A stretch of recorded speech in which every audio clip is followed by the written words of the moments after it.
রাশিয়ার president Vladimir পুতিনের বাসভবনে ইউক্রেন ড্রোন হামলা চালিয়েছে বলে অভিযোগ উঠেছে, তবে তা অস্বীকার করেছেন ইউক্রেনের প্রেসিডেন্ট ভলোদিমির জেলেনস্কি।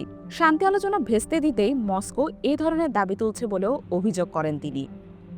রোববার রাতভর রাশিয়ার উত্তর পশ্চিমাঞ্চলীয় নভগরদ অঞ্চলে অবস্থিত পুতিনের বাসভবন লক্ষ্য করে ড্রোন হামলা চালানো হয় বলে দাবি করেন রুশ পররাষ্ট্রমন্ত্রী সের্গেই ল্যাভরভ। ব্রিটিশ সংবাদ মাধ্যম বিবিসির প্রতিবেদনে এ তথ্য জানানো হয়।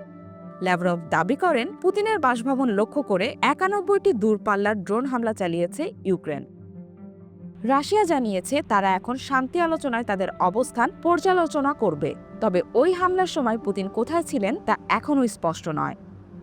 জেলেনস্কি এই দাবিকে রাশিয়ার মিথ্যাচার বলে অভিহিত করেছেন। তার দাবি, ইউক্রেনের ওপর আক্রমণ চালিয়ে যাওয়ার অজুহাত দেওয়ার জন্যই ক্রেমলিন এ অভিযোগ এনেছে।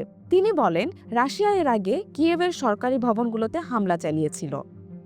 জেলেনস্কি এক্সে এক পোস্টে বলেন, এটা অত্যন্ত গুরুত্বপূর্ণ যে বিশ্ব এখন চুপ করে থাকবে না। আমরা রাশিয়াকে স্থায়ী শান্তি অর্জনের কাজকে দুর্বল করার অনুমতি দিতে পারি না। গতকাল সোমবার টেলিগ্রামে শেয়ার করা এক বিবৃতিতে ল্যাভরভ বলেছেন, পুতিনের বাসভবনে ছোড়া সবগুলো ড্রোনই আটকাতে ও ধ্বংস করতে সক্ষম হয়েছে রাশিয়ার বিমান প্রতিরক্ষা ব্যবস্থা।